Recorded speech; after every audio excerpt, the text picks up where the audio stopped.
রাত তখন প্রায় 12টা। পুরান ঢাকার কিছু গলি ধীরে ধীরে নিস্তব্ধ হয়ে যাচ্ছে, কিন্তু আশ্চর্যের বিষয় হলো এই শহরের কিছু জায়গা তখনও যেন ইতিহাস জেগে থাকে। কোথাও পুরনো দরজায় কড়া নেড়ে উঠে, কোথাও শত বছরের পুরনো ভবনের জানলায় আলো দেখা যায় বলে দাবি করেন স্থানীয়রা। আবার কোথাও ভেসে আসে অতীতের হারিয়ে যাওয়া গল্প। এটাই ঢাকা, কোটি মানুষের শহর, স্বপ্নের শহর। কিন্তু এই শহর শুধু কংক্রিটের জঙ্গল নয়, এটি একটি জীবন্ত ইতিহাস। একটি শহর যার প্রতিটি রাস্তা, প্রতিটি গলি, প্রতিটি খাবারের পিছনে লুকিয়ে আছে শত বছরের গল্প। 1 নম্বরে জানাবো ঢাকার জন্মের আগে এখানে কি ছিল। ভাবুন তো, আপনি আজ থেকে প্রায় 500 বছর আগে চলে গেছেন। কোনো উঁচু ভবন নেই, কোনো যানজট নেই, কোনো মেট্রো রেল নেই, চারদিকে শুধু নদী, ঘন জঙ্গল আর ছোট ছোট জনপদ।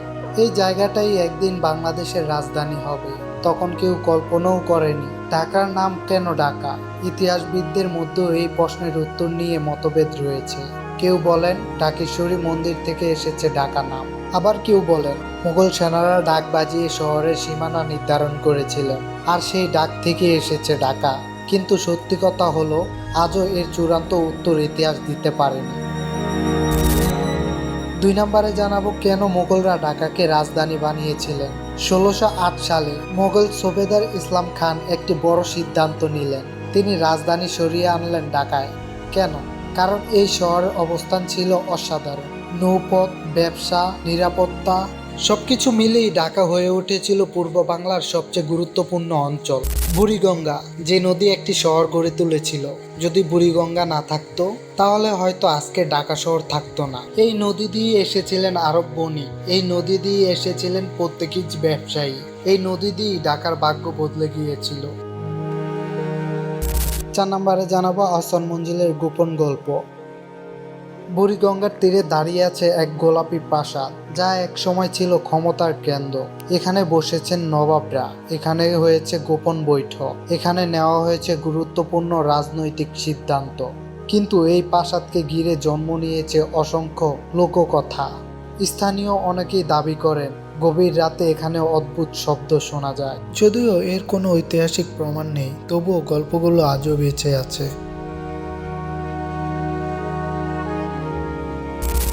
5 নম্বরে জানাবো লালবাগ কেল্লার অসমাপ্ত প্রেমের এক গল্প। 1678 সালে শুরু হয়েছিল এক স্বপ্ন, একটি দুর্গ, একটি রাজপ্রাসাদ। কিন্তু সেই স্বপ্ন আর পূরণ হয়নি, কারণ হঠাৎ মারা যান পরী বিবি। এরপর থেকেই থেমে যায় কেল্লার কাজ।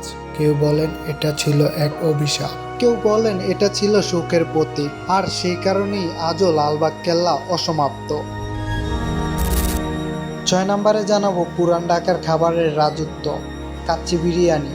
এক প্লেট কাচ্চির মধ্যে লুকিয়ে আছে শত বছরের ইতিহাস। হাজি বিরিয়ানি, একটি ছোট দোকান থেকে শুরু হয়ে আজও এটা একটা কিংবদন্তি। বাকরখানি, মোগলদের রান্নাঘর থেকে আজকের ঢাকার অলিতে গলিতে।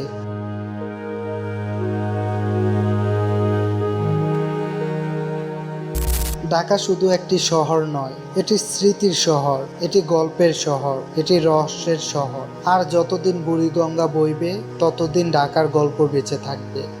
আপনার মতে ঢাকার সবচেয়ে রহস্যময় জায়গা কোনটি? কমেন্টে লিখে জানান। আর বাংলাদেশের 64 জেলার অজানা ইতিহাস, রহস্য ও বিখ্যাত খাবারের গল্প জানতে আমাদের সঙ্গে থাকুন।